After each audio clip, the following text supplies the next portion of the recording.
તો દોસ્તો સૌપ્રથમ સમાચારની વાત કરવામાં આવે તો ગુજરાતમાં મેઘરાજાની ધમાકેદાર એન્ટ્રી। અમદાવાદ, જૂનાગઢ, કચ્છ સહિત આ વિસ્તારમાં વરસાદ। ગુજરાતમાં ધીમે ધીમે ચોમાસાનો માહોલ જામી રહ્યો છે। તો દોસ્તો તમારા વિસ્તારમાં કેવો વરસાદ છે તે કોમેન્ટ કરીને જરૂરથી બતાવજો। રાજ્યના અનેક જિલ્લામાં હવામાનમાં અચાનક પલટો જોવા મળ્યો। તો આજે જૂનાગઢ, નવસારી, અમદાવાદ, અરવલ્લી અને કચ્છ સહિત અનેક વિસ્તારમાં પ્રી મોન્સૂન એક્ટિવિટીના ભાગરૂપે ઝરમર અને વરસાદી ઝાપટા પડ્યા। અંબાલાલ પટેલની તાજી આગાહી મુજબ હાલ અલ નીનોની અસર અરબ સાગરમાં નિષ્ક્રિય હોવાના કારણે ચોમાસું થોડું ધીમું પડ્યું છે। તો વરસાદ ખેંચાયો છે। જોકે ખેડૂતો અને નાગરિકો માટે આગામી દિવસોમાં રાહતના સમાચાર છે। પ્રી મોન્સૂન અને વાવણી લાયક વરસાદની વાત કરવામાં આવે તો આગામી 4 થી 5 દિવસ દક્ષિણ સૌરાષ્ટ્ર, ઉત્તર પૂર્વ ગુજરાત અને દક્ષિણ ગુજરાતના ભાગોમાં પ્રી મોન્સૂન એક્ટિવિટી કારણે છૂટો છવાયો વરસાદ ચાલુ રહેશે। ખાડીમાં નવી લો પ્રેશર સિસ્ટમ સક્રિય થવાના કારણે હવે ધીમે ધીમે વાતાવરણમાં ભેજ વધશે અને વરસાદી માહોલ અંબાલાલ પટેલના જણાવ્યા મુજબ ગુજરાતમાં 23 થી 26 જૂન વચ્ચે વિધિવત રીતે ચોમાસાનું આગમન થશે। ગુજરાતમાં આગામી 24 કલાક આટલા વિસ્તાર થઈ જાવ સાવધાન। દક્ષિણ ગુજરાત અને ઉત્તર ગુજરાતની વાત કરવામાં આવે તો બનાસકાંઠા, સાબરકાંઠા, અરવલ્લી, મહીસાગર, દાહોદ, ભરૂચ, સુરત, ડાંગ, તાપી, નવસારી અને વલસાડમાં છૂટાછવાયા સ્થળે હળવાથી મધ્યમ વરસાદ થશે। સૌરાષ્ટ્રમાં અમરેલી, ભાવનગર, ગીર સોમનાથ, સોમનાથમાં છૂટાછવાયા ભાગોમાં હળવા વરસાદની સંભાવના। ફટાફટ બીજા સમાચારની વાત કરીએ તો અંબાલાલ પટેલના જણાવ્યા મુજબ ચાલુ વર્ષે ચોમાસા પર અલ નીનોનું ગ્રહણ છે, જેના કારણે વરસાદની ગતિમાં ઉતાર ચઢાવ જોવા મળે છે। ટૂંકમાં કહીએ તો 22 જૂન સુધી હજુ છૂટોછવાયો વરસાદ રહેશે, પણ 23 જૂન પછી ગુજરાતમાં ચોમાસું બરોબર જામશે। ખેડૂતો માટે વાવણીના ઉજળા સંજોગો બનશે। તો દોસ્તો ફટાફટ બીજા સમાચારની વાત કરવામાં આવે તો હવામાન વિભાગના જણાવ્યા અનુસાર 18 જૂને આટલા વિસ્તાર થઈ જાવ સાવધાન। ઉત્તર ગુજરાતમાં ગીર સોમનાથ, અમરેલી, ભાવનગર, ભરૂચ, સુરત, તાપી, નવસારી, વલસાડ, ડાંગ, દમણ અને દાદરાનગર હવેલી તેમજ બનાસકાંઠા, સાબરકાંઠા, અરવલ્લીમાં ગાજવીજ સાથે હળવા વરસાદ પડવાની શક્યતા છે। તો દોસ્તો ફટાફટ વધુ એક મહત્વના સમાચારની વાત કરીએ તો ગુજરાતમાં નૈઋત્યના ચોમાસાની અસર જોવા મળી છે। તો આજે સૌરાષ્ટ્રમાં હળવા વરસાદી ઝાપટા વરસ્યા, ત્યારે હવામાન વિભાગે આગામી 3 કલાક દરમિયાન સૌરાષ્ટ્ર અને ઉત્તર ગુજરાતમાં વરસાદની શક્યતા છે। રાજ્યના 11 જિલ્લામાં ભારે પવન સાથે હળવાથી મધ્યમ વરસાદ થઈ શકે છે।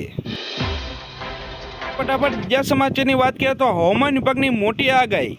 રાજ્યમાં રવિવારથી વરસાદી માહોલ જામશે। જે આ દોસ્તો 21 જૂનથી રાજ્યમાં મેઘાવી માહોલ જામશે।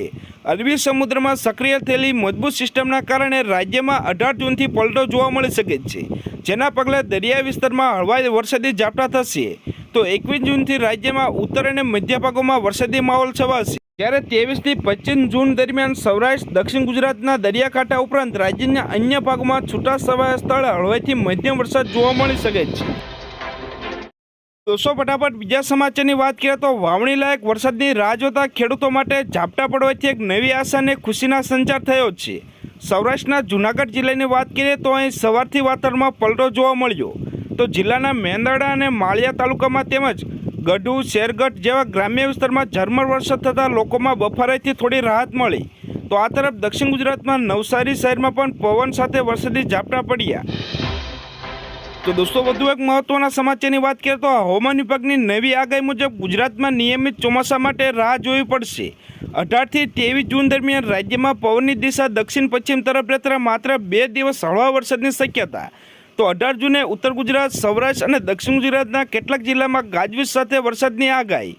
તો હાલ ઉત્તર પાકિસ્તાન અને વેસ્ટર્ન ડિસ્ટર્બ સક્રિય છતાં ગરમીની જોર યથાવત છે। જણાવ્યા અનુસાર અત્યારે પવનની ઝડપ સામાન્ય કરતાં વધુ છે, એટલે કે 25 થી 30 કિમી ઝડપે પવન ફૂંકાઈ રહ્યો છે, જ્યારે ઝટકા પવનની ગતિ 35 કિમી સુધી પહોંચી રહી છે, જો ચોમાસાની પ્રગતિમાં અવરોધ બની રહી છે। આગામી 21 જૂનથી પવનની ગતિમાં ઘટાડો થશે, 15 કિમી પ્રતિ કલાકની આસપાસ થઈ જશે, જે વરસાદી માહોલ માટે સાનુકૂળ રહેશે। તો દોસ્તો ફટાફટ બીજા સમાચારની વાત કરવામાં આવે તો હવામાન વિભાગના જણાવ્યા અનુસાર 19 જૂનના રોજ બનાસકાંઠા, સાબરકાંઠા, અરવલ્લી, સુરત, નવસારી, તાપી, વલસાડ, ડાંગ, ભાવનગર, અમરેલી, ગીર સોમનાથ જિલ્લામાં છૂટાછવાયા સ્થળે હળવાથી મધ્યમ વરસાદ થઈ શકે છે। હવામાન વિભાગે આગામી 15 કલાક માટે એક ગંભીર ચેતવણી જારી કરી। આવતીકાલે એટલે કે 18 જૂને દેશના 21 રાજ્યમાં આકાશી આફત આવી શકે છે। તો પંજાબથી લઈને બિહાર સુધી બનેલા લો પ્રેશર એરિયા અને સાયક્લિંગ સર્ક્યુલેશનના કારણે વાતાવરણમાં મોટો પલટો જોવા મળશે। દોસ્તો ફટાફટ બીજા સમાચારની વાત કરવામાં આવે તો આગામી 24 કલાક માટે આટલા વિસ્તાર સાવધાન। ઉત્તર અને મધ્ય ગુજરાતની વાત કરવામાં આવે તો બનાસકાંઠા, સાબરકાંઠા, અરવલ્લી જિલ્લામાં છૂટાછવાયા સ્થળે હળવાથી મધ્યમ વરસાદ થઈ શકે છે, જ્યારે દક્ષિણ ગુજરાતમાં ભરૂચ, સુરત, તાપી, ડાંગ, નવસારી, વલસાડ તેમજ દમણ અને દાદરાનગર હવેલીમાં હળવા વરસાદની આગાહી, જ્યારે સૌરાષ્ટ્રમાં અમરેલી, ભાવનગર, ગીર સોમનાથ અને દીવના દરિયાકાંઠાના ભાગોમાં હળવા વરસાદની આગાહી. તો દોસ્તો ફટાફટ બીજા સમાચારની વાત કરીએ તો હવામાન નિષ્ણાત પરેશ ગોસ્વામીની મોટી આગાહી. 23 જૂનની આસપાસ બંગાળની ખાડીમાં એક મજબૂત સિસ્ટમ બનશે, જેના કારણે ભેજવાળા પવનો સીધા ગુજરાત તરફ આવશે. તો 25 જૂનથી લઈને જૂન મહિનાના અંત સુધી સમગ્ર ગુજરાતમાં, ખાસ કરીને સૌરાષ્ટ્ર અને ઉત્તર ગુજરાત અને મધ્ય ગુજરાતના મોટાભાગના વિસ્તારમાં સાર્વત્રિક વાવણી લાયક ધોધમાર વરસાદ પડવાની પૂરેપૂરી શક્યતા. દોસ્તો ફટાફટ વધુ એક મહત્વના સમાચારની વાત કરીએ તો હવામાન વિભાગના અનુમાન મુજબ ઉત્તર પાકિસ્તાન અને તેની આસપાસ વેસ્ટર્ન ડિસ્ટન્સ સક્રિય છે. તેની અસર ઉત્તર ભારતના હવામાનમાં ફેરફાર જોવા મળી શકે છે. ગુજરાતમાં નીચલા સ્તરે દક્ષિણ પશ્ચિમ દિશાના પવનો ફૂંકાઈ રહ્યા છે, જેના કારણે ભેજનું પ્રમાણ વધ્યું છે. તો વરસાદી વાતાવરણ સર્જાયું છે. ચોમાસાની ગતિ જોતા આગામી દિવસોમાં રાજ્યમાં વધુ વિસ્તારમાં વરસાદની પ્રવૃત્તિ વધવાની સંભાવના. તો દોસ્તો ફટાફટ બીજા સમાચારની વાત કરીએ તો ગુજરાત સિવાય રાજ્યની વાત કરીએ તો હવામાન વિભાગના જણાવ્યા અનુસાર 18 જૂને દેશભરના 21 રાજ્યમાં વરસાદી માહોલ. તો ઉત્તર પ્રદેશ, દિલ્હી, બિહાર, ઝારખંડ, છત્તીસગઢ, રાજસ્થાન, હિમાચલ પ્રદેશ, નાગાલેન્ડ, તમિલનાડુ, આંધ્રપ્રદેશ અને કર્ણાટકનો સમાવેશ થાય છે. તો દોસ્તો ફટાફટ બીજા સમાચારની વાત કરીએ તો દેશભરમાં ચોમાસાએ રફતાર પકડી છે, ત્યારે હવામાન વિભાગે આવતીકાલે એટલે કે 18 જૂન માટે એક મોટું એલર્ટ જારી કર્યું. નવી આગાહી મુજબ ઉત્તર પ્રદેશ, બિહાર, દિલ્હી સહિત 13 જેટલા રાજ્યમાં 80 કિલોમીટર પ્રતિ કલાકની ઝડપે તોફાની પવન ફૂંકાશે. તો દોસ્તો ફટાફટ બીજા સમાચારની વાત કરીએ તો હવામાન વિભાગે ઉત્તર ગુજરાતના કેટલાક જિલ્લા જેમ કે બનાસકાંઠા, સાબરકાંઠા, અરવલ્લી જિલ્લામાં છૂટાછવાયા સ્થળે હળવેથી મધ્યમ વરસાદની આગાહી છે. તો બીજી તરફ દક્ષિણ ગુજરાતના તમામ જિલ્લાઓ જેવા કે સૌરાષ્ટ્ર, કચ્છ અને ઉત્તર ગુજરાતના બાકીના જિલ્લામાં હવામાન સૂકું રહેવાની શક્યતા. ફટાફટ બીજા સૌથી મહત્વના સમાચારની વાત કરીએ તો ગુજરાતમાં સામાન્ય રીતે 15 જૂન સુધી ચોમાસાનું આગમન થતું હોય છે. તો 30 જૂન સુધી આખું રાજ્ય કવર થઈ જાય છે, પરંતુ આ વર્ષે 15 જૂન વીતી ગયા હોવા છતાં હજુ રાજ્યમાં ચોમાસાની ઓફિશિયલ એન્ટ્રી થઈ નથી, જેના કારણે ચિંતામાં વધારો થયો છે. હવામાન એજન્સી સ્કાયમેટના જણાવ્યા પ્રમાણે ચોમાસું ગત 8 જૂનથી પશ્ચિમ તટ પર એક જગ્યા પર સ્થિર છે. તો દોસ્તો ફટાફટ બીજા સમાચારની વાત કરવામાં આવે તો જો છેલ્લા 2 વર્ષના આંકડા પર નજર કરીએ તો વર્ષ 2025માં ચોમાસું 16 જૂને બેઠું હતું, જ્યારે વર્ષ 2024માં 3 દિવસ વહેલું એટલે કે 12 જૂને આવી ગયું. આ વર્ષે ચોમાસું મોડું થવા પાછળનું કારણ અલ નીનો જવાબદાર છે. હવામાન વિભાગના લોંગ રેન્જ પૂર્વાનુમાન મુજબ અલ નીનોની સ્થિતિ વધુ મજબૂત બનવા જઈ રહી છે. તો આ વખતે સામાન્ય કરતાં ઓછો વરસાદ પડવાની શક્યતા છે. તો દોસ્તો ફટાફટ બીજા સમાચારની વાત કરીએ તો દેશભરમાં ગરમી અને લૂમાંથી લોકોને આંશિક રાહત આપતો વરસાદી માહોલ હજુ પણ યથાવત રહેવાની સંભાવના. ભારતીય હવામાન વિભાગે 17 જૂને દિલ્હી, રાજસ્થાન, ઉત્તર પ્રદેશ, બિહાર સહિત 21 રાજ્યમાં તેજ આંધી સાથે ગાજવીજ વરસાદની ચેતવણી કરી હતી. કેરળના કાંઠે આગમન બાદ નૈઋત્યના ચોમાસાએ ગતિ પકડતા ગુજરાતમાં વહેલું દસ્તક દેશે તેવી શક્યતા. જોકે મહારાષ્ટ્ર પહોંચ્યા બાદ સર્જાયેલી પ્રી મોન્સૂન એક્ટિવિટીના કારણે ગુજરાતમાં ચોમાસાનો વિલંબ થયો. છેલ્લા કેટલાક દિવસથી ગુજરાતમાં પ્રી મોન્સૂન એક્ટિવિટી જોવા મળી રહી છે, પરંતુ વાતાવરણના ભેજના કારણે અસહ્ય ઉકળાટ અને બફારાથી બેહાલ લોકો ચાતક નજરે વરસાદની રાહ જોઈ રહ્યા છે. તો દોસ્તો વધુ એક મહત્વના સમાચારની વાત કરવામાં આવે તો પરેશ ગોસ્વામીના જણાવ્યા પ્રમાણે અત્યારે રાજ્યમાં સરેરાશ તાપમાન 36થી 38 ડિગ્રી રેન્જમાં નોંધાઈ રહ્યું છે, જ્યારે દરિયાકાંઠાના વિસ્તારમાં 35 ડિગ્રી કરતાં પણ નીચું જોવા મળી રહ્યું છે.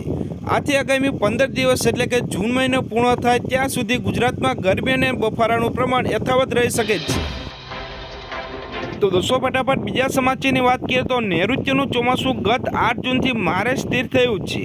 તો આજે 18 જૂન ચોમાસાની કોઈ ગતિવિધિ જોવા મળી નથી, પરંતુ ટૂંક સમયમાં તે આગળ વધી શકે છે. તો મધ્ય ગુજરાત, સૌરાષ્ટ્ર અને દક્ષિણ ગુજરાતના કેટલાક ભાગોમાં ગાજવી સાથે વરસાદી માહોલ સર્જાય છે. જોકે આ વરસાદ સાર્વત્રિક નહીં હોય, પરંતુ છૂટાછવાયા સ્થળે વરસાદ પડશે, જ્યારે આગામી 22થી 25 જૂન દરમિયાન વરસાદી તોફાની રાઉન્ડ આવી શકે છે. ગુજરાતના હવામાન નિષ્ણાત અંબાલાલ પટેલે જણાવ્યું છે કે ગરમીના અસહ્ય પ્રકોપ અને હવાના ભેજના કારણે વરસાદ ખેંચાયો છે. અરબ સાગરમાં સક્રિય ન થવાના કારણે ચોમાસું મુંબઈ પર અટકી ગયું છે. અલ નીનોની સૌથી ગંભીર અસર સપ્ટેમ્બર મહિનામાં જોવા મળી શકે છે, જે ચિંતાજનક છે. વાદળોનો સમૂહ હાલ આફ્રિકા તરફ છે, જે જુલાઈ માસમાં ભારત તરફ આવવાની શક્યતા છે. 23 જૂન બાદ ગુજરાતમાં સારો અને સાર્વત્રિક વરસાદ આવી શકે છે. તો આવતીકાલે 18 જૂનના રોજ અરવલ્લી, મહીસાગર, દાહોદ જિલ્લામાં છૂટાછવાયા હળવાથી મધ્યમ વરસાદ થઈ શકે છે. તો આગામી 7 દિવસ દરમિયાન રાજ્યમાં મહત્તમ તાપમાનમાં કોઈ ફેરફાર થવાની શક્યતા નથી.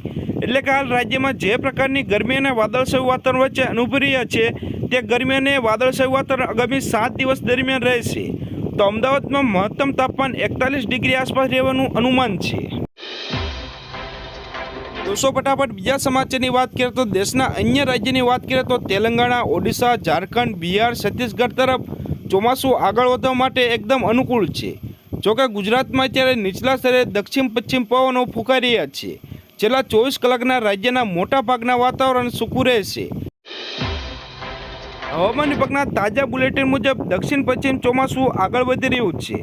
હાલમાં ચોમાસાની ઉત્તર રેખા હરનાઈ, સોલાપુર, હૈદરાબાદ, રાંચી, મુઝફ્ફરપુર પરથી પસાર થઈ રહ્યું છે.